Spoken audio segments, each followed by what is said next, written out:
Hello, everyone. Welcome to Switch Markets TV and How to Trade Community. I'm Shane Vernier, and this is FOMC Live. Today, we're going to be covering Jay Powell's press conference, his first one since really all of the controversy erupted surrounding him and the cost overrun at the Fed building. A lot of Trump folks talking today.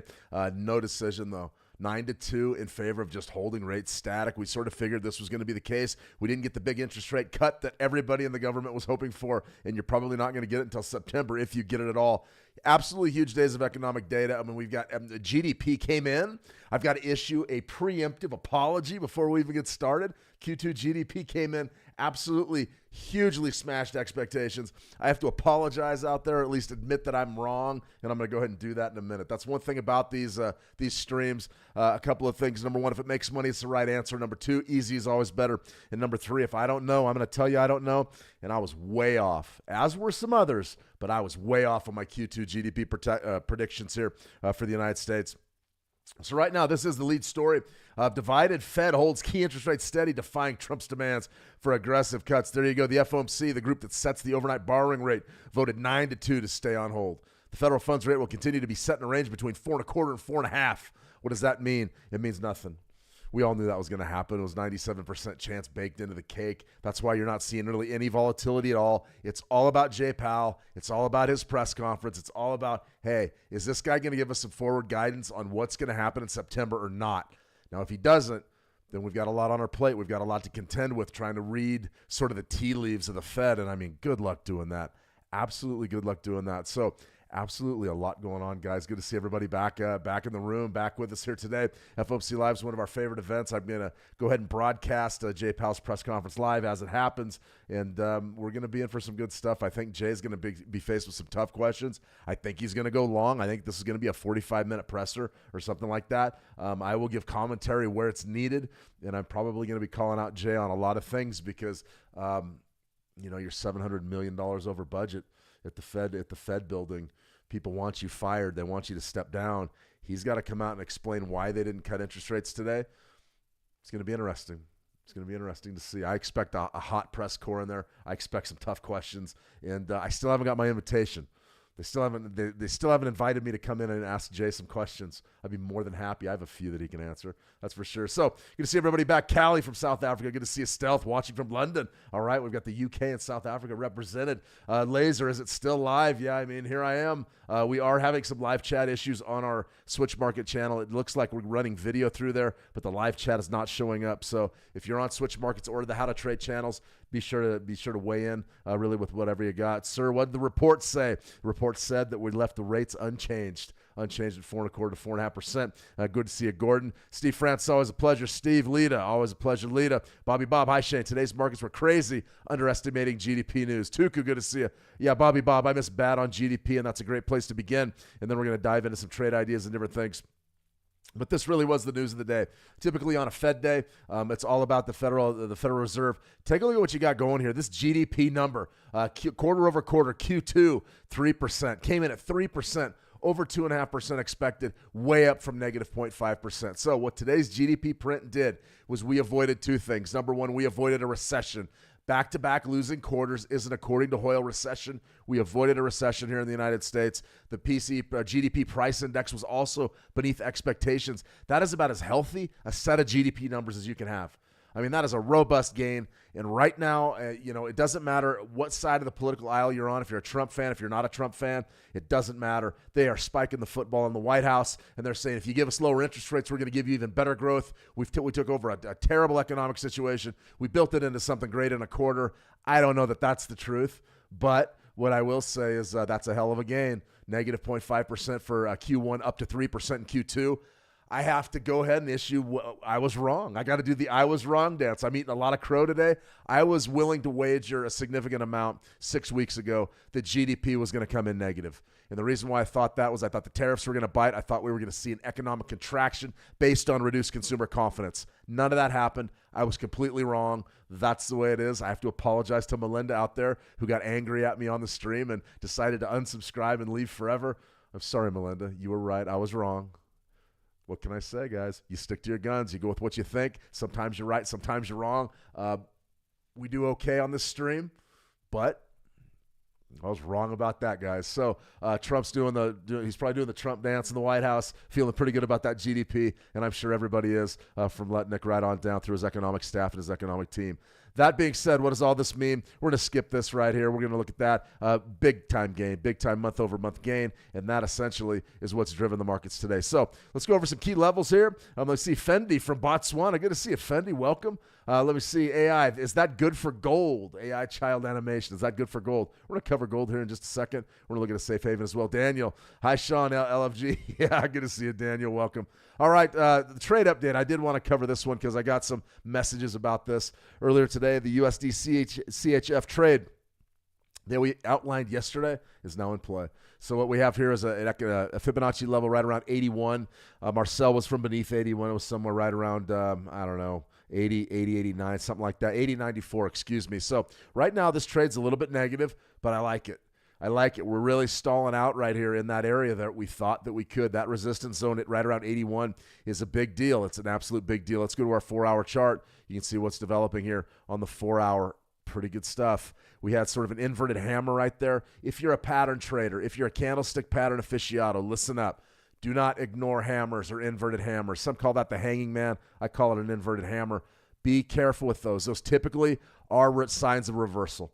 They are signals of reversal. Now, this is a 4-hour chart. I love the 4-hour on the Forex. We're going to go to real short time frames here. As soon as Jay Powell begins speaking, we're going to be trading gold. We're going to look at a 9 EMA. We're going to look at a 920 and really try to show you exactly what's going on. But I love this trade right now in the way that it's setting up. We're still behind a little bit. We're still down about 5 pips, but I think the worst of this could be over. And I'm looking for that big reversion to come in, and our profit target was somewhere down around 80.25. I got a question about that earlier in the private messages, and I wanted to go ahead and go over that trade idea right off the bat to make sure that we're all on the same page and we're ready to rock and roll. So remember, these are the kinds of things that you get on this channel, the Switch Markets community.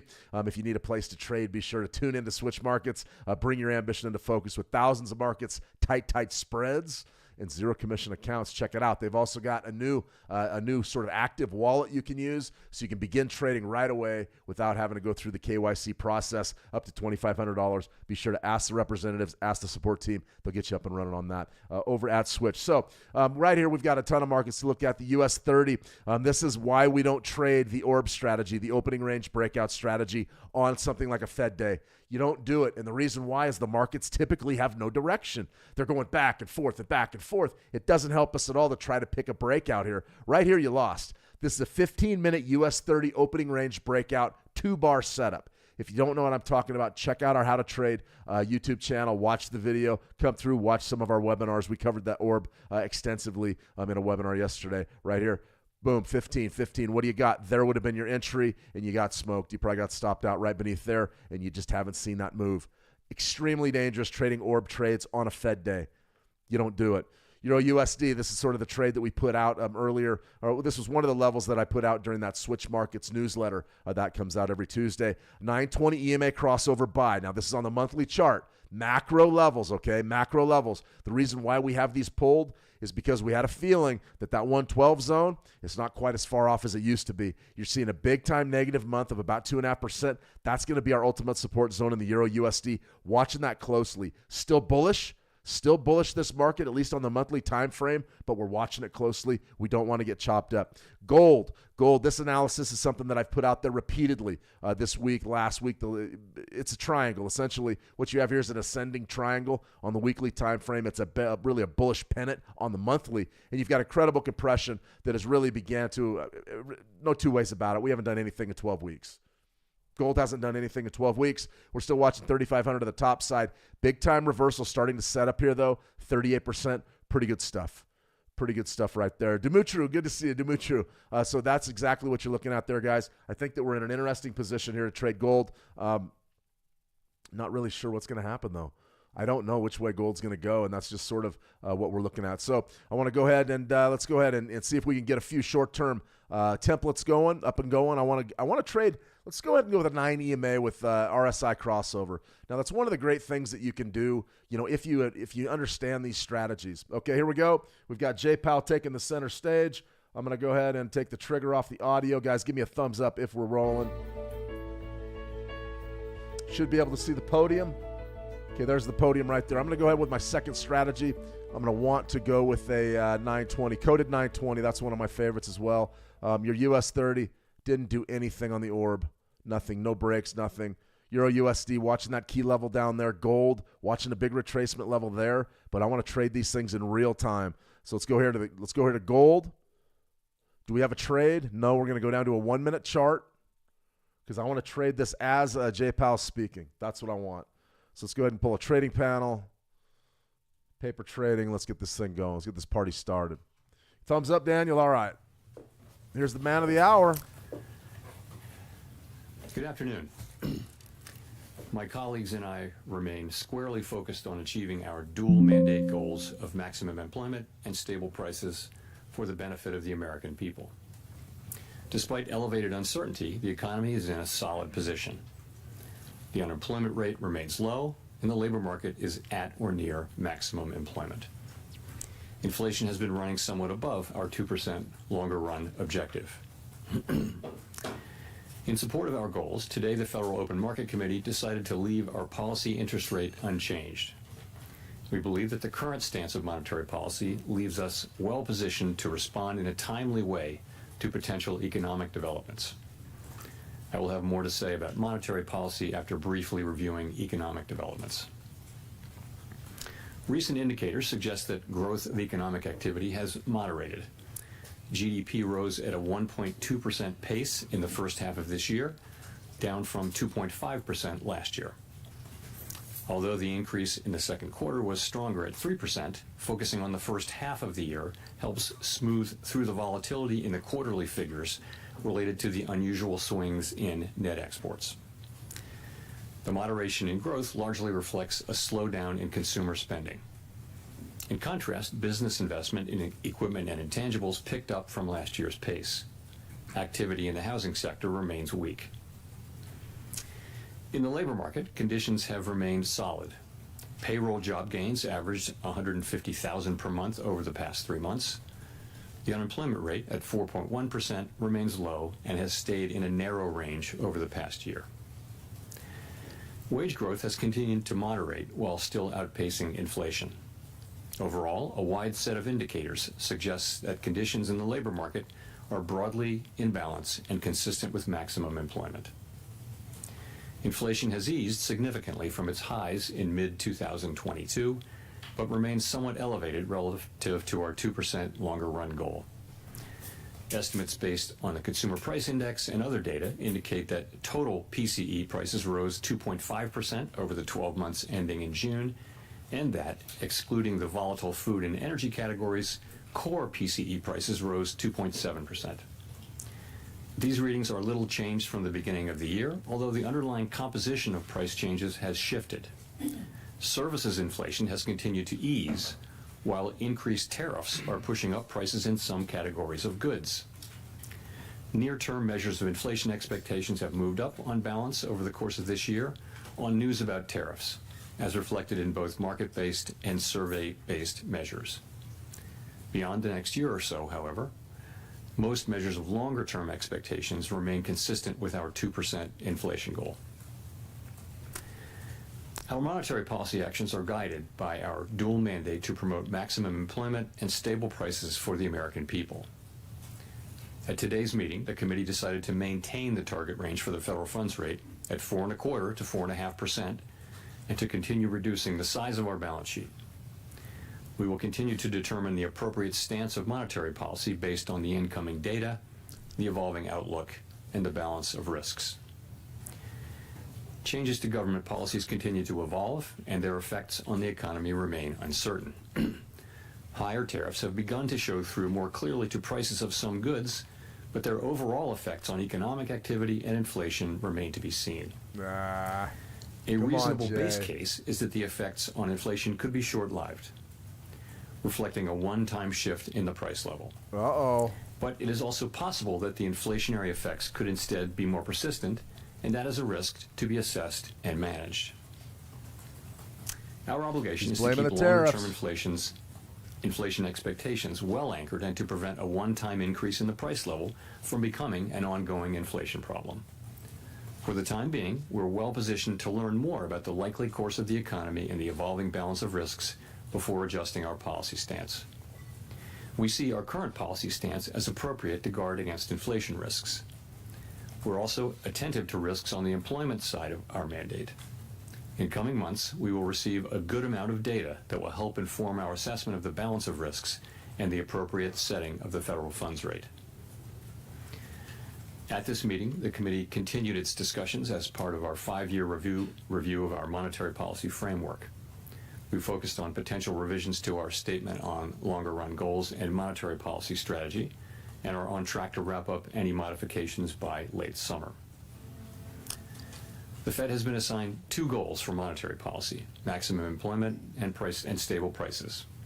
We remain committed to supporting maximum employment, bringing inflation sustainably to our 2% goal, and keeping longer-term inflation expectations well anchored. Our success in delivering on these goals matters to all Americans. We understand that our actions affect communities, families, and businesses across the country. Everything we do is in service to our public mission. We at the Fed will do everything we can to achieve our maximum employment and price stability goals. Thank you. I look forward to your questions. Okay, hey, look at what happened with the gold market when he said tariffs. Thanks, completely passed the buck to There's tariffs. a lot of lean in the markets, and not to mention out of the administration for a rate cut now in September. Is that expectation unrealistic at this point? So, as you know, today we decided to leave our policy rate where it's been, where I would characterize as modestly restrictive. Inflation is running a bit above 2%, as I mentioned, even excluding tariff effects. The labor market's solid, historically low unemployment. Financial conditions are accommodative, and the economy is not performing as though restrictive policy were holding it back inappropriately. So it seems to me and to almost the whole committee that the economy is not performing as though restrictive policy is holding it back inappropriately, and modestly restrictive policy seems appropriate. All that said, there's also downside risk to the labor market. In coming months, we'll receive a good amount of data that will help inform our assessment of the balance of risks and the appropriate setting of the federal funds rate. So just to follow up, by coming months, does that include the possibility you'll be getting essentially 2 rounds of jobs and inflation data between now and the September meeting? Is that potentially adequate to make a decision to lower rates at that point? So you're right. We do have, this is an intermeeting period when we'll get 2 full rounds of employment and inflation data before the time of the September meeting. We have made no decisions about September. We don't do that in advance. We'll be taking that information into consideration and all the other information we get as we make our decision at the September meeting. Steve. Thank you, Mr. Chairman. You took out the word, or the notion that uncertainty has diminished from this statement. Does that mean uncertainty has increased? And I'm just wondering, the administration has struck several deals with large trading partners where it seems like we now know what the rate is going to be. Does knowing that rate add to your certainty to change policy, or do you need to wait to see the economic effects? So, essentially, the statement in our statement about uncertainty reflects what's gone on since the last meeting. So, at the time of the last meeting, uncertainty had moved down a little bit, but it was more or less even this time. So we took out, had diminished because it didn't diminish further. So there's not really much in that. And then your second question is, say again? There have been several deals that have been struck, and now we seem to have an idea of what the tariff rates are going to be with some of our large trading partners. Does that not add to the kind of certainty you might need, or is it you're waiting for the economic effects to show themselves? No, I think we're still, you're right, it's been a very dynamic time for these trade negotiations, and lots and lots of events in the intermeeting period, but we're still, a ways away from seeing where things settle down. We are clearly getting more and more information, and I think at this point, people's estimates, our estimates, outside estimates of the likely, effective level of tariffs is not moving around that much at this point. But at the same time, there are many uncertainties left to resolve. So yes, we are learning more and more. It doesn't feel like we're very close to the end of that process, and that's not for us to judge. The learning never but stops. It feels like there's much more to cop-out. come, as well, looking ahead. Explain 3% GDP if the tariffs killed business. Somebody needs to explain Hi, that. Chairman. Do it, Jay. Neil Irwin with Axios. This morning we got a GDP report in which final domestic private purchases decelerated, slowest pace since 22. There was a weakness in the interest-sensitive sectors and residential investment, commercial structures. Are those not signs that monetary policy is a little too restrictive right now, given current economic conditions? Great question. The Great question. GDP and PDFP numbers came in pretty much right where we expected them to come in. You got to look at the whole picture. So certainly, as I mentioned in my opening remarks, You're on the hot seat, brother. Economic activity data, GDP, private domestic final purchases, which we think is a narrower but better signal for future, for where the economy is going, has come down to a little better than 1%, 1.2%, I think, in the case of GDP for the first half, whereas it was 2.5% last year. So that has certainly come down. But if you look at the labor market, what you see is, by many statistics, the labor market is kind of still in balance. It's things like quits, job openings, and let alone the unemployment rate. They're all by many measures, very similar to where they were a year ago. So you do not see weakening in the labor market. You do see a slowing in job creation, but also a slowing in the supply of workers. So you've got a labor market that's in balance, albeit partially because both demand and supply for workers is coming down at the same pace, and that's why the unemployment rate has remained roughly stable. Which is why I said we do see downside risk in the labor market. I mean, our two mandate variables, right, are inflation and maximum employment, stable prices and maximum employment, not so much growth. So the labor market looks solid. Inflation is above target, and even if you look through the tariff effects, we think it's still a bit above target, and that's why our stance is where it is. But as I mentioned, downside risks to the labor market are certainly apparent. So on labor, given the fluid labor supply situation, is there a number for this jobs report we get on Friday that would look to you like equilibrium job growth? The main number you have to look at now is the unemployment rate, because it's true that the demand for workers in the form of, let's call it, just say payroll jobs, that number has come down, but so has the break-even number, kind of in tandem. So, as long as that puts the labor market in balance, the fact that it's getting into balance due to declines in both supply and demand, though, I think it is suggestive of downside risk. So we of course will be watching that carefully. Potential sell sitting Thank up you. here Colby on the Smith Euro with the USD. New York Times.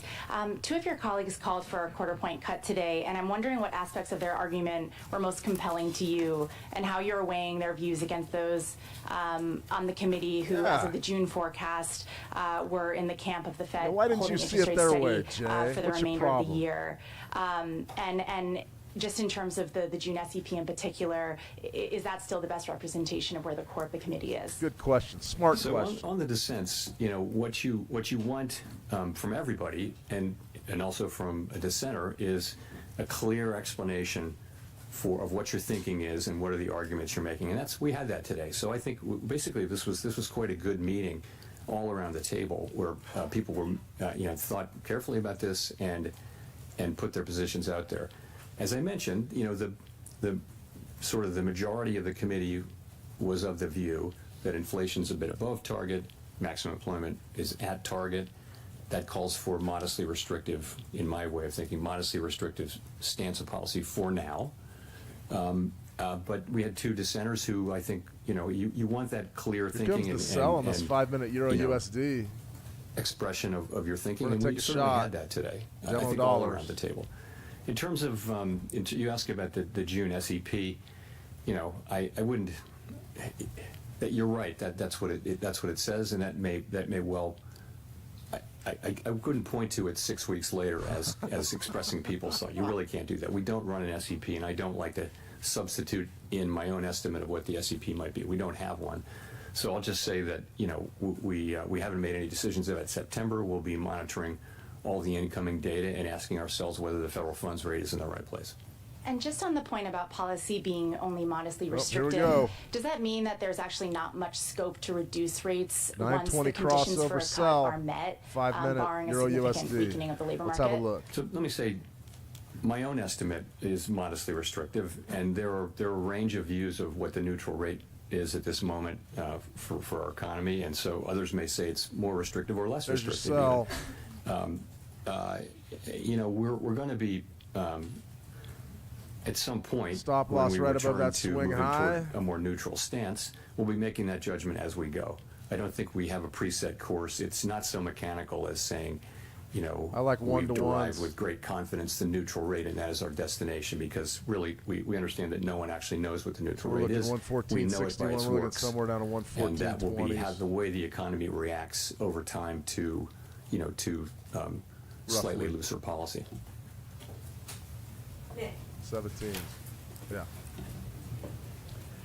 Nick Timmeros, The Wall Street Journal. Hey, Nick. Chair Powell, my question is about what have you learned over the last few months about the inflation generating and price pass-through process? And just to drill down, the June CPI report showed evidence of tariff-induced goods inflation. Now, the tariff landscape is only starting to be settled with some of these more recent deals. Given the lags between when tariffs are announced and when they show up in goods prices, is 2 months a long enough horizon to evaluate the impact and be confident that tariffs aren't impacting the broader inflation process? It's going to have I to think be. you have to think of this as still quite early days. And so I think what we're seeing now is substantial amounts of tariff revenue being collected on the order of $30 billion a month, which is, substantially a lot higher of cash. than before. And the evidence seems to be mostly not paid only to a small extent through exporters lowering their price, and companies or retailers, sort of people who are upstream, institutions that are upstream from the consumer, are paying most of this for now. It's starting to show up in consumer prices, as you know, in the June report. We expect to see more of that.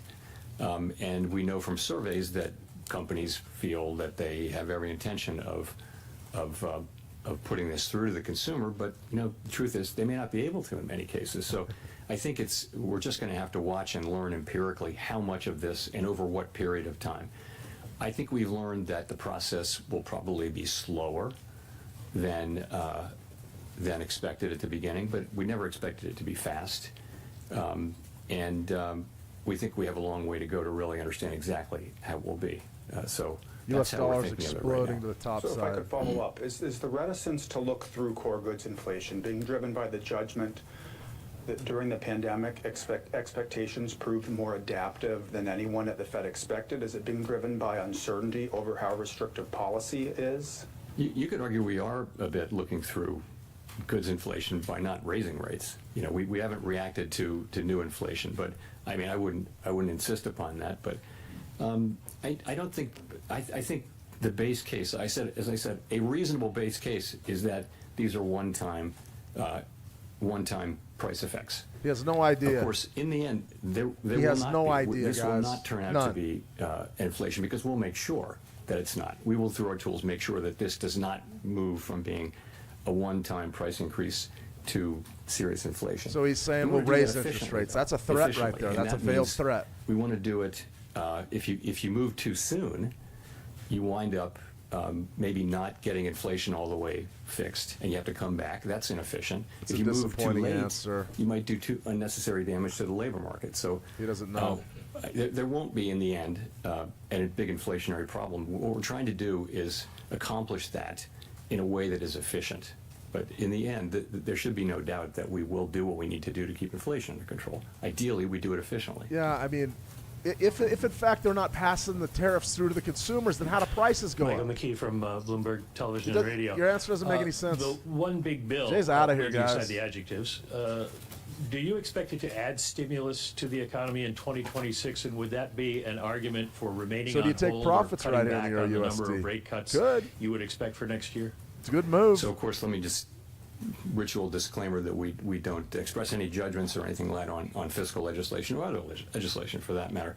But I would say when you think that, you know, the biggest part of the bill was making permanent existing law on taxes, I don't think we see it as particularly stimulative. There should be some stimulative effect, but it shouldn't be significant over the next couple of years. And to follow up, what do you, well, I don't want to put this in terms of you and the president, so let me ask it this way. Do you have concerns about the cost to the government of keeping rates elevated for longer in terms of interest rate charges? Yeah, no, that's, you know, we have a mandate, and that's maximum employment and price stability. And it is, it's not something we do to consider the cost to the government of our rate changes. We have to be able to look at the goal variables Congress has given us, use the tools they've given us to achieve those goals, and that's what we do. We don't consider the fiscal needs of the federal government. No advanced economy central bank does that, and it wouldn't be good for, if we did do that, it would be good neither for our credibility nor for the credibility of U.S. fiscal policy. So it's just not something we take into consideration. Victoria. Hi, Victoria Guida with Politico. When it comes to the renovations of the Federal Reserve's headquarters that the administration has been looking into, do you see their interest in that issue as being directly tied to the president's push to get you to lower interest rates? They're $700 million Not for me to say. over. I will say we had a nice visit with the president. It was an honor to host him. It's not something that happens very often at the Federal Reserve to have the president come over, let alone to visit a building. But it was a good visit. Are there any aspects of the project that they've raised that you see as making you reconsider any aspects of the project? So, you know, this project was hatched and conceived almost a decade ago now, and we went through the very long That's a process good one. Not my of fault. It's not my clearing fault. it through historic preservation at the National Capital Planning Commission, and a lot of back and forth decade there. ago, It was it's not very my fault. constructive. We started out to do the work, and we're very well along on that work, and I was quite pleased to have the president say multiple times that what he really wanted to see was us getting this construction completed as soon as possible. That is our focus, and that's what we're going to do. $2.5 billion, $700 million overrun. That's a joke. You're fired. Thanks, Mr. Chairman. Andrew Ackerman with the Washington Post. What message do you take from the fact that inflation hit 2.1% last September and has bounced higher since? Why do you think financial conditions are restrictive and a neutral rate's below 4% when inflation has stopped falling for almost a year? Good question. So inflation, when you talk about these 12-month inflation measures, you're always battling residual seasonality. So we'll have, for example, 2 months of high inflation sometimes early in the year, and then inflation turns lower, and a lot of that may just be an artifact. So that's why we look at the 12-month numbers. I think inflation is most of the way back to 2%. There are things like the catch-up inflation. So, for example, all the insurance costs that they're only now going through inflation, but they actually reflect right now. inflationary pressures from 2-3 years ago. Swissy trade's that's dead. got to go through. In addition, now we have 3 or 4 tenths of inflation in core inflation from tariffs. So, and we can't really separate that out. We're not going to have a separate kind of inflation that isn't the tariffs. We're always going to be dealing with all of inflation. But the composition, as I mentioned, has really changed. And if you go back to the last couple of years, it was all about services inflation, which was being very sticky. Now services inflation is coming down nicely. Goods inflation was well behaved before, and now goods inflation is going up. So the story has really changed. That's partially because of tariffs. It's also partially because we had restrictive policy in place, and we've seen that the result of that gradually work its way through the services economy. Okay, the other thing I wanted to ask is, are you comfortable that BLS can continue performing their mission effectively if they take an 8% reduction in headcount and authorized spending as the administration has proposed? I'm not going to comment on the administration's proposal. I do think, as Probably a I've said, good I move. think that we're getting the data that we need to do our jobs, and I think it's really important that good data helps not just the Fed, it helps the government, but it also helps the private sector. People in the economy, they use this data a lot too, so it's quite important for our economy and certainly for the Fed's work and other government agencies' work that we continue to get better at data. That's what we've been doing for 100 years. We've been getting better and better and better. It's very hard to accurately capture in real time the 100 output years. of a $20+ trillion economy. And the United States has been a leader in that for 100 years, and we really need to continue that, in my view. Edward. Yeah, the answer is always print more money. That's what all your data Thank tells you, Mr. Chairman. Print Edward more. Lawrence from Fox Business. How concerned are you with the data that we're coming in, showing no significant upward trend in inflation over the past 6 months, that the wait-and-see approach for inflation is actually giving companies cover to raise prices? How concerned am I that say that again? The wait-and-see approach Not is quite giving in the wait-and-see approach. oversold What do you mean by territory. that? for cutting rates. You're waiting to see if the tariffs will affect inflation.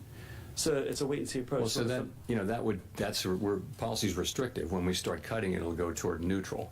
Okay, this delay though, where you're saying there's a one-time price increase for tariffs, which possibly could lead into bigger inflation or more inflation. Is that giving companies cover though to raise prices? Well, what may be giving, it's not our policy stance, what may be giving some companies will certainly be taking advantage of the fact of the tariffs and all the discussion of how they're going to, companies will raise prices when and as they can. And you saw it famously in the first administration of President Trump during those tariffs. Washing machines were tariffed, but dryers weren't. But what do you know? The price of dryers went up too, just like washing machines. So companies will often just they'll cross the street in a group, if you know what I mean. That'll happen. We don't see a lot of that. I mean, what we see now is basically the very beginnings of whatever the effects turn out to be on goods inflation. And I'll say again, they may be less than people estimate, or more than people estimate. They're not going to be zero. Consumers will pay some of this. Businesses will pay some of this. Retailers will pay some of this. But we're just going to have to see it through.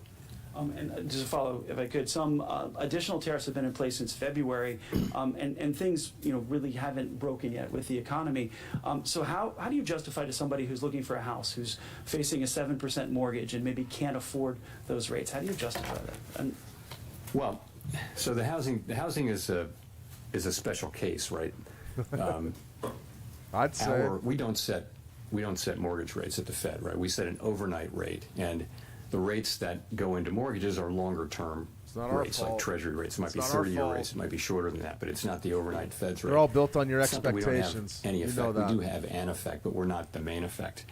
Yeah, you are. There are other things going on in the housing sector, and one of those is just there's kind of a long-term housing shortage that we have. We haven't built enough housing.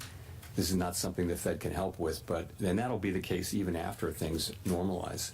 Yeah, you guys So, can't build one building. I think the best thing that we can do for housing is to have 2% inflation and maximum employment, and that's what we can contribute to housing. There are lots of other jobs to do for the private sector and Congress, but that's what we're trying to get to. I mean, we've made a lot of progress toward that. We have a very good labor market right now.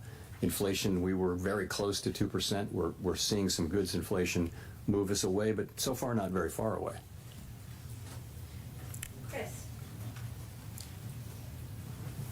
Hi, Chair Powell. Thank you. Well, can you give us a little more about what kind of economic data does the Fed need to see before you'll be ready to cut? I mean, do you need inflation back nearly to target?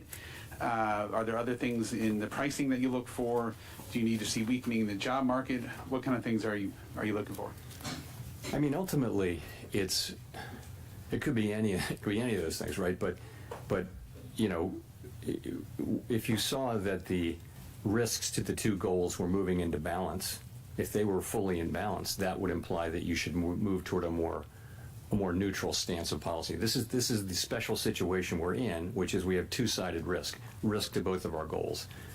When we paused, inflation was was above target and the labor market was pretty good. So that was a time when policy was restrictive when we paused. And to be restrictive is to be supporting a return to our inflation target, right?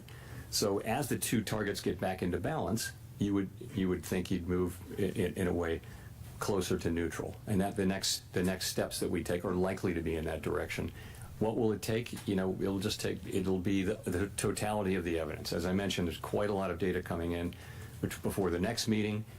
Will it be dispositive of that? It's really hard to say. We don't make those decisions right now, so we'll have to see. Well, I guess just in terms of inflation, though, for example,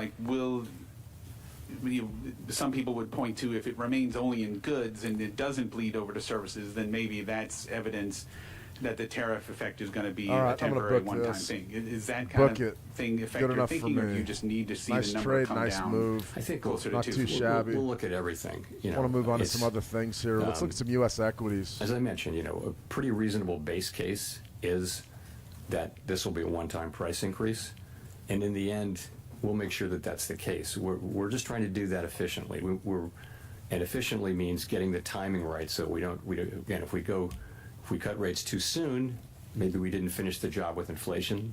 History is dotted with examples of that. If you cut too late, then maybe you're doing unnecessary damage to the labor market. So we're trying to get that timing right, and that's effectively what we're doing. So these are all, we're trying to find the bottom right now, when the dollar's going to start coming back a little bit. Financial Times. Just a question on the dollar. We've seen it decline quite heavily this year. I was wondering if there's been any discussion about that at the meetings and to what degree that may be complicating your attempts to get inflation back to target. That's your so DXY. This goes back to the division of labor between the Fed and the Treasury, as you I'm sure know, and the Treasury only speaks to the dollar. It's not something that's been a topic of major discussion at all at the Fed. I wouldn't say it doesn't come up. If the transcripts, when they come out in a few years, they'll probably reflect some mentions of the dollar, but it would never be a major focus. And just to follow on, if I may, to Andrew's question, I think the amount of imputed data in CPI now is up to 35%. Is there any discussion of that as well? Is there any consideration of looking at alternative measures, data scraping and so on, in order to just ensure you've got a good read on what's happening to prices in the U.S. economy? Thank you. Challenging right there. So we're monitoring the situation. Right up there above 50. Of course, as you know, during the pandemic, we looked at a whole lot of new kinds of data. People are looking at big data sets that you can get from all sorts of places, and we do all of that. But we really need the government data. Really is the gold standard in data, and we need it to be, to be good and be able to rely on it. And we're not going to be able to substitute for that. But if we have to make do with what we have. But I certainly hope that we get what we need. Jay. Be watching last month's low in gold. 32.47. Hi, Mr. Chairman. Jay O'Brien, ABC News. President Trump has obviously invoked your name a lot. He has personally pressured you. Are you concerned the way that conduct might impact the Fed's independence going forward? I'll just say that, I think that having an independent central bank has been an institutional arrangement that has served the public well. And as long as it serves the public well, it should continue and be respected. If it didn't serve the public well, then it wouldn't be something that we should just automatically defend. But what it gives us and other central banks, what it gives you is the ability to make these very challenging decisions that in ways that are focused on the data and the evolving outlook, the balance of risks and all the things we talk about, and not political factors. And so governments all over the advanced economy world have chosen to put a little bit of distance between direct political control of those decisions and the decision makers. So if you were not to have that, there would be a great temptation, of course, to use interest rates to affect elections, for example. And that's something that like we what you did don't last want to do. September? So I think that's pretty widely understood. Certainly it is in Congress. And I think it's very important. I'll just say that. Maria Eloisa.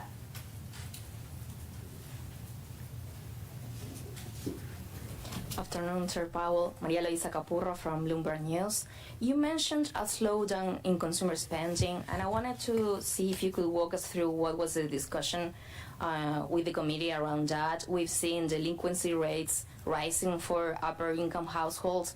How do you see that evolving in the next few months? And how much of a vulnerability that is for the economy going forward?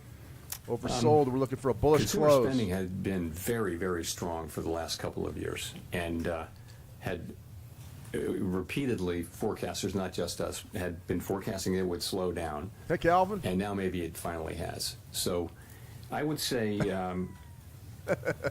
if you talk to credit card companies, for example, they will tell you that the consumer is in solid shape and that spending is at a healthy level. It's not growing rapidly, but it's at a healthy level, and delinquencies are not a problem. You mentioned high-end delinquencies. I don't know what to make of that. I read the same thing, but so generally, if you look at the banks, and when the banks talk about in their earnings calls, their performance of credit has been Euro good. USD. So essentially, you have a consumer that's in good shape and is spending not at a rapid rate, but it's true, and it was again right in line with what we expected. The GDP data that we got this week. And I think it's still a little bit difficult to interpret because you have these massive swings in net exports, which may also be affecting, some of that can affect consumer spending as well. Look, it's one of the data points that we pay most careful attention to, and there's no question that it's slowed. And we're watching it closely, but we also watch the labor market and the performance of inflation. Those are our two variables that we're assigned to maximize. And just to follow up on what my colleagues were asking about this sense, Governor Waller said that the labor market is on edge, and he was pointing to weaknesses on the private sector. I was wondering, you've said that the main number to look at is the unemployment number overall, but what was the discussion about the state of the private jobs market? So I'm not going to talk about any individual's, any individual's comments. I wouldn't do that. But I think what we know is that private sector job creation, certainly in the last report we'll see on Friday, but had come down a bit. And if you take the QCEW adjustment seriously, it may be even lower, maybe close to zero. But the unemployment rate was still low. So what that's telling you is that demand for workers is slowing, but so is the supply. So it's in balance. Oddly enough, you've got a very low unemployment rate, and it's kind of been there for a year as job creation has moved down. But also we know that because of immigration policy, really, the flow into our labor force is just a great deal slower, and those two things have slowed more or less in tandem. If you look at things like I mentioned, quits, look at wages. Wages are gradually cooling. Quits are. Look at vacancies to unemployment. Those things have been pretty stable they haven't really moved a lot in a full year. So I think if you take the totality of the labor market data, you've got a solid labor market. But I think you have to see that there are downside risks. You don't see weakening in the labor market, but I think you've got downside risks in a world where unemployment's being held down because both demand and supply are declining. I think it's worth paying close attention to it, and we are. Doesn't say anything. Nancy. We're looking for a bullish close above the 90 EMA and then a bid on gold. Marshall Genzer with Marketplace. One more question on the lack of unanimity in today's decision, the two dissents. Was there talk during the meeting? I know you're not going to talk about exactly what individuals said, but in general, was there talk during the meeting of cutting rates, and what was the case against that at the meeting? Sure. So we have an economic go around where people talk about the economy, and then that's yesterday, and then today we have a monetary policy go around all the way around the table. Everyone gives their views. So the discussion around policy was. The majority view was still what it has been, which is that inflation's running above target, maximum employment is right at target. See what goes. That means policy should be a little bit restrictive. Good risk controls here. Because fighting the trend. We want no more than 3 to 5% of your account balance, or 1 to 5. So that's where people have been. There's and your still stop are. out beneath that Two double of our, bottom. Members. You're looking right up felt in that here the time had somewhere. come to cut, and 75, that 79, for the so we're reasons looking that right they're around gonna express, 83. I won't tell you the reasons they'll That's where we got issue filled. some kind of a thing in the next day or so. Tight trade. But Scalp. That's the story, and I would say, well argued, very thoughtfully argued all around the table, good arguments, and it's a situation where unusual situation. The economy is in good shape, but it's an unusual situation where you have Why is it risks to unusual? both your employment You got rate huge and your GDP. inflation rate. That's the nature of a supply shock. And it's probably not surprising that there would be differences and different perspectives on that, as well as different views of where the neutral rate is, so that different views of how tight We're gonna get a policy bullish is. kick So right here in we gold. have those. I will Feels- say feels what like you a hope bottom, is feeling that a little people, bottomy. explain their positions very thoughtfully and clearly, and we absolutely had that today, all the way around the table. I would call it one of the better meetings. The best I meeting can ever. recall You've been hanging around from that Trump too long, standpoint. pal. And Everything's you always said the best ever. You're waiting to be confident inflation is heading toward your 2% target before you start cutting rates. When you do get that confidence, would you be in favor of lowering rates right away? It's not quite the way I would put it. Austin I Powers said that's call why we out. think Shout policy out to Austin, should be you restrictive, bet. is because I inflation too like is to above live target. dangerously. When we have risks to both Stays goals, on a 4. That's classic. One of them is farther away from goal than the other. gonna get a That's kick right inflation. here. Maximum Here it employment's comes. at goal. So you have to. That means policy that should be compression. tight. Give me that because tight kick. policy is what brings inflation down. If you came to the view that the risks to the two were more in balance, that would imply that policy shouldn't be restrictive. It Flat. should be more neutral, more a neutral stance, and that would be somewhat lower than where we are now. No one knows exactly where that is.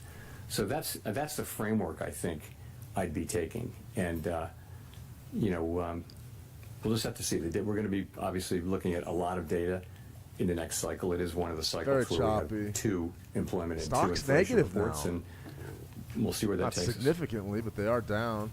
We're fighting a hell of a trend in gold. We got to get a kick. We got to get a kick. Thank you, Mr. Chairman, for taking the question. Jeff Kick Cox like a from mule. Let's go. CNBC.com. Sweep it. A metric that you like to cite a lot is the final sales to private domestic purchasers. That was down to a 1.2% gain in second quarter from 1.9% in Q1, suggesting that there's some softening in underlying demand. Got a chance. I just wondered if you look at that and you go combine finish that with up. some of the housing numbers. Print me the 83s. weakness that you acknowledged at the top of your remarks that the housing market is in fact weak. And the inflation numbers from GDP today came down. Nah, Simone, these are 2.1% demo for headline, dollars. 2.5% for core. I'm wondering how much more movement you would Got in need trouble to for see trading real money. from these data points before you would be comfortable with cutting in, say, September. That's trading right there. It's going to be the 1 minute total, charts. That's hard ugly. to answer that specifically. Heartbreaker. PDFP, I think, for the first half, private domestic final purchases, or final sales, as people call it, was 1.6 on And the the first reversal. half. GDP, I believe, was 1.2%. That's the whole half. You mentioned the quarters.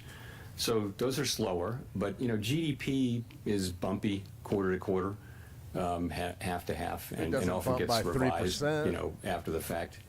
The labor market data we still think is continue to think is the best data we have on the economy, and that shows a 4.1% Well, this took a turn for unemployment the rate. worse. It shows wages, still at a healthy level, but moving ever closer to what we would regard as long-run sustainable, consistent with longer-run productivity and 2% inflation. So the labor market is actually still quite solid. And stop that. Inflation is Tough above fighting target, trends, even guys. ignoring tariffs. It's a little bit above target, and tariffs.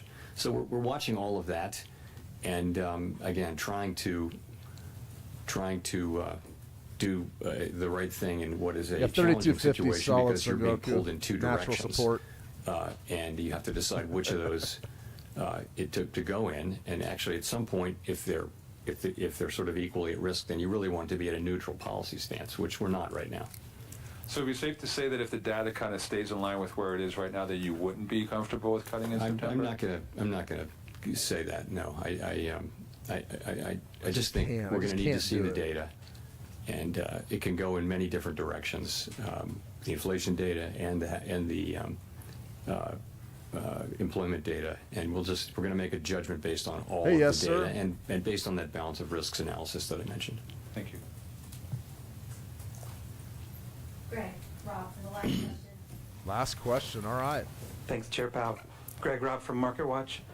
The Treasury Secretary has said recently that it would be confusing for the markets if you stayed on as a governor after your term as chair ends. And I was wondering if you had any update for us on a decision on that front. Sorry, I do not have any update for you. Thanks very much, everyone. Short and sweet. That's a wrap, Jay. All right, guys. A couple of things to cover here. And then we'll just go ahead and put a pin in it. You guys have been here long enough, and we've been watching Jay Powell. As far as what I'm looking at right now, besides this gold trade basically hitting the take profit and now stopping us out, that's 1 minute trading. If you're going to trade 1 minute charts, just get used to it. Your leverage has to be dialed in to where you're taking those losses and you can do it and sustain them within the framework of your account. Not really just saying that as a disclaimer. It's the truth. If you're trading a 1 minute chart, you're going to be in and out of these markets all day long, especially with a type of a system like this where you've got RSI being an oversold, and then you're looking to go ahead and bid the market. So this one right here, you can see, did we get stopped out? I would say that, yeah, we probably got stopped out down here. Wouldn't shock me if we reverse off of that double bottom, though. You can let it run if you want. The biggest thing I want to say is when you're up here and when you legitimately are 40 cents away from your take profit, is it really worth it to risk your downside, your entire downside, when you've got a trade that's in the green? That's a real hard one for me to take a loss on. If you're trading a 1 minute chart and your risk is small and your positions are small, you probably should let these things play out anyways. But that's a challenge right there. So I would go ahead and scratch this one. And remember, these are demo dollars. Tough trade, though. Great teachable moment. That right there, I don't care what you're doing, it will happen to you. It will happen to you eventually as a trader. So you've got to figure out either you're going to dial in your risk ahead of the trades, or you're going to move your profit stop loss to break even, whatever you got to do. But just remember that what you can't do is you can't let this thing go up and almost hit your profit target and then reverse against yourself and not stop yourself out. You have to be honest to your trade before you get in the market, or else, like right here, this is the type of trade that turns into a real catastrophe for people because you've almost got it. You're rigging the cash register. You feel like the king or queen of the world, and then it reverses against you. And right now, you don't want to let go of it. You go, just 3 minutes ago, we were in the money. If you're trading ultra short time frames, you've got to be very, very tough mentally, and you have to get out of these trades because if you're holding this long, thinking, it's going to come back, we're going to get a bounce back, or I'll cut my losses in half or whatever. Gold right now is down about 1.5%. The DXY, the dollar index, is up about 1%, 0.9%. Now, it may bounce back for you. I don't know what it's going to do next, but what I will say is by holding this position, hoping that it comes back, you're in big trouble if it doesn't. This is the type of trade where a little innocent little 1 minute, maybe a 2% trade or a 1% trade, something like that, destroys you. Don't let it destroy you. Rip the Band-Aid off, move on to the next one. Have everything built into these trades beforehand. You got to do it, guys. You absolutely got to do it. As far as the U.S. 100 goes, I was really hoping to get this 1 minute crossover here because you really are trying to pick the bottom of these markets at this point. For me, U.S. equities really aren't trending. You can see we're at what was the U.S. 100 right at scratch. The Dow Jones Industrial, right around -5.5%. It just isn't a trend day. This is rotation. This may not be a bad time to be looking to buy those stocks. There's a lot going on there, but really not much going on there. As far as our Euro USD trade, that one cashed in pretty good, but you can see that it did bounce back. So like right here, let's say if you were on a 1 minute chart, you were in oversold territory here, you would be looking maybe to buy on a crossover, catch the bottom of this. We got a majority of that move, which was good. That was a good trade. You really did go down, hit your take profit, and then bounce. Still sort of a trend day down, though. I'm looking for my macro levels. We're going to see more of those come into play probably later this week. And then as far as your U.S. dollar Swiss franc, I do want to give you an update on this one because it just doesn't look good. Or excuse me, let's get back to my Fibonacci's here. U.S. dollar Swiss franc, and you can see what's happened essentially. We've really challenged that weekly level. This is what news events will do. They do it not every time, but this one was definitely a hotly contested and got the dollar moving. And I'm going to show you why here in just a second. But really, there's your weekly. You bounced up. You took out that 38%, which is right around 81, and now you're at about 81.38. Stop loss is up above that moving average, which right now we're printing 81.37. This actually wouldn't be a bad short if you were considering taking a short on the Swissy right now, sort of a counter trend play.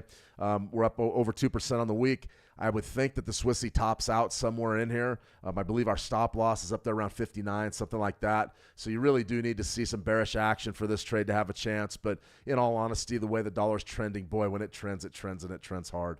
So you got to really watch it. Counter trends are always tricky. That's why your risk has to be dialed in. All right, let's go ahead and take a look at what we've got going here. CME FedWatch Index. This is exactly what today was all about. I mean, this is what it was all about. Here's your September meeting. Look at these odds, 50-50, 54-46 that you get any rate cut at all. Guys, there is a real chance that you're not going to get that rate cut in September. I talked about it, and now right now, 7 September, look at this. Now we're thinking maybe there's going to be the rates are going to be held static. I mean, the Trump White House is going to have a conniption fit over this. I think Jerome Powell's under an incredible amount of pressure to cut. I don't think he's going to cut. But I expect him to announce that he won't be seeking another term as Fed chair. I expect that to be before the September meeting. Will it come to pass? Won't it? I don't know yet. So the key points here for today are this. If you're going to trade these highly volatile periods of time, you need to have a strategy. So we employed the 920 and the 9 EMA today. I thought we had pay dirt there on that gold trade 1 minute, but it came back against us, and that's just life. Our Euro trade hit pretty well. I feel very confident with a 920 on a 5-minute chart, especially when the markets are rocking and rolling and they're active. Now, as far as our interest rate expectations, we're going to talk a lot more about this tomorrow. But what I will say is, what are we doing tomorrow? Let me check the live stream. Let's see. Yeah, I got a live webinar, so we're going to go over that 9 EMA with RSI. So we're going to be doing that in the How to Trade trading room and on Switch Markets YouTube channel. That's going to be an exclusive event, so you can join us there for that. But on Friday, I'll go over all the interest rate expectations. We'll talk about exactly where things stand for that NFP Live. That's going to be one of the bigger events we've seen in a while. What do you have? You got big GDP. All right, you got a persistent inflation, interest rates that are some of the highest in the world. What happens to the jobs market? I don't know. We're going to find out. The economy looks resilient. It looks like the talking points about the tariffs aren't taking hold. I mean, there was one point in that engagement where Jay Powell says, hey, listen, they're not necessarily passing the tariffs along to the consumers. And so my next follow-up question is, okay, so if the tariffs aren't being passed on to the consumers, why are consumer prices so high? What is the problem? It's not the tariffs, is it? And that's what Powell and the boys don't want to admit, that maybe it's not the tariffs. You started to hear things like one-time price hike today. That's a new one. We haven't heard that one out of the FOMC yet. So here's what I want to stress, guys. Nobody knows what's going to happen here. You know, if you listen to the Trump camp, they think that they're doing the greatest thing ever and that it's just going to be a rocket ship north and all the growth and all that. And that's fine and dandy. That's what I would be doing if I was a politician. But on the other side of it, the academics and the folks, the bankers, they don't know what's going to happen. And I saw that a lot today in a Jay Powell that's been under a lot of fire, a guy that looks more tired than he usually looks. And I think that the Fed's going to play it by ear. But I think this right here, this should be the news of the day. We went from about 60-40, 65-35 that we were going to cut interest rates in September to 50-50 that we don't. That's the story. And that's why the U.S. dollar is up 1% today. There was a great call in the live chat on YouTube. Daniel pointed out, he said, listen, everybody's going to want to be holding dollars. They want to get back into dollars as opposed to a lot of the other global currencies. And I think you have a good point, especially if we know that we're not going to be cutting interest rates. If they don't cut interest rates in September, what's going to happen to our long-term lending rates here in the United States? Mortgage rates are going to go way up above. They're going to go up above 7% again. There's going to be a lot of pressure being put on those long-term lenders in the 30-year bonds, things like that. They're really going to go into a state of flux to the bull. I'm interested. I think that it's an interesting dynamic. We're going to trade the heck out of it 6 ways to Sunday. So I'm watching the USD CHF trade. That's on live support. We're going to go ahead and recap the trades that were this week. On Friday, we're also going to hit that NFP live for you up for everybody. So we're going live to pretty much every day. I'm glad you guys joined me today. I'm sort of struck for words because I thought today's engagement was really lackluster. I thought Jay Powell, he's great at saying nothing, but today he really said nothing. And I'm not even sure why they have these press conferences anymore if he's not going to say anything. He didn't say anything today. That's where it's at, guys. What about the news tomorrow? Anything of importance? Sengoku, I believe that we've got the weekly jobless numbers out tomorrow. I think there's probably another economic metric. I'm not really sure. I don't have anything circled on my calendar. Today was the big news. If you're going to be trading in the next 24 hours, probably trade a reaction off of this Fed decision.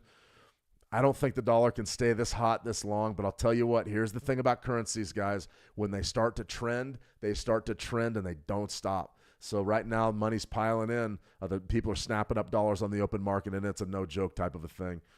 I'm not really interested in getting in the way of the dollar right now. We've got our macro levels for gold and the Euro USD. Those are the ones I'm watching. We'll also watch for a bounce back in U.S. equities tomorrow. I don't know if we get it.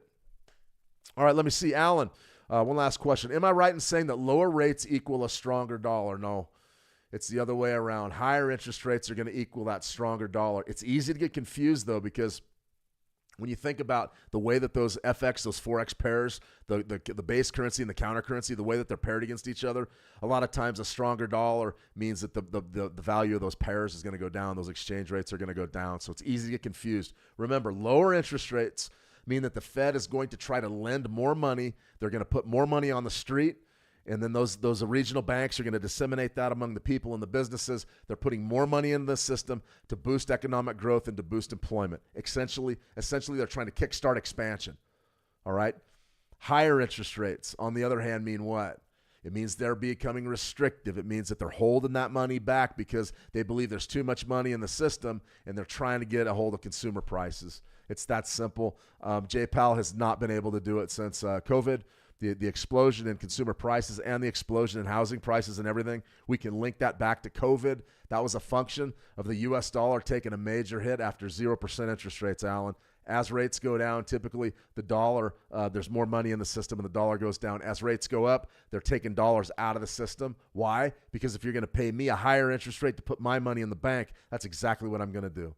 So yeah, you're on it. You just got that one backwards, and it's easy to do, especially when you're trading Forex. And the printer goes brrr. Let me see. Poor Powell. I'm not losing any. Let me see. Vietas. I am not losing any sleep for Jay Powell. He's worth at least $17 million that we know about. He's probably worth 3 or 4 times that in his foreign holdings. I have no sympathy at all. He wanted the job. Well, he can take the heat too.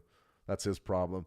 All right, guys, I'm going to go ahead and sign off here for today. Thanks for joining me. Really a ho-hum conference. We got one winning trade, one losing trade. Probably should have booked the profits on that gold trade. That sort of frustrates me that we didn't hit that. But that's what happens in life and in the markets. If you're trading 1-minute charts, that thing will tease you.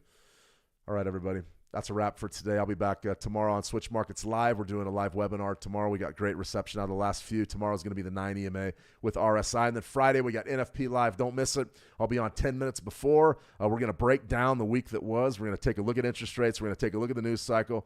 I'm sure Trump's an awfully angry guy right now in the White House. We'll take a look at some tweets and some statements. That ought to be a lot of fun.